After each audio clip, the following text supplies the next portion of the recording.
यस्तो खालको रबर चाहिँ बुटोल बजारमा चाहिँ के भन्नुभएको थियो एकजना होलसेलरले भन्दाखेरि, तपाईँले बनाएको यो रिबन चाहिँ यति फिनिक्सिङ छ अनि यही लिएर गएर खोलेर बनाउँदाखेरि पनि फिनिक्सिङ आएन भनेर भन्नुभएको थियो कि, किनभने हामीले चाहिँ आफैले बनाउँदैनौँ नि त, स्टाफलाई दिन्छौँ र हाम्रो एकजना भाउजू हुनुहुन्छ जसले यो बनाइदिनुहुन्छ, एकदमै राम्रोसित बनाउनुहुन्छ। र अर्को कुरा चाहिँ जसलाई यदि सिलाइ कटिङ आउँदैन, बुनाइहरू आउँदैन, केही पनि आउँदैन भने पनि यो चाहिँ बनाउन सकिन्छ कि। यो बनाउन एकदमै सहज छ अनि यसको मेटेरियलहरू चाहियो भने रिबन रबर अनि तपाईँले चाहिँ कमेन्ट गर्न सक्नुहुन्छ।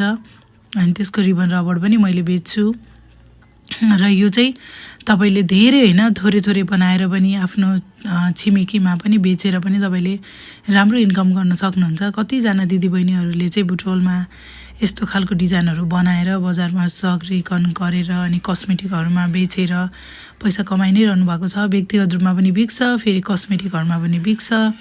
अनि तपाईँले बनाएर बेच्न थाल्नुभयो भने टोलका वरिपरिकाहरूले पनि लिन्छन्। यो चाहिँ एकदमै तपाईँको एकदमै लो बजेटमा होइन, तपाईँले 1000 रुपियाँ लगानी गरेर पनि स्टार्ट गर्न सक्ने खालको चाहिँ बिजनेस हो यो। अनि यसमा चाहिँ तपाईँको केही चाहिँदैन, यो बनाउन सिके मात्रै हुन्छ।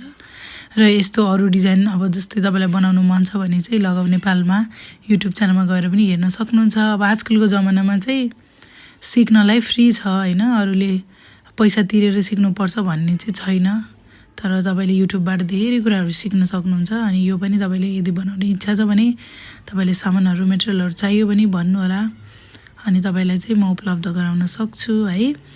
र एकदम केही न केही गर्नु होला दिदीबहिनीहरू, केही न केही गरिरहनु, अनि टाइम पास पनि हुन्छ। इभन तपाईँले घरकै लागि आफ्नै छोरीहरूको लागि बनाउन सक्नुभयो भने पनि एकदमै राम्रो, कस्ट पनि कम लाग्ने, डिजाइन पनि राम्रो हुन्छ के।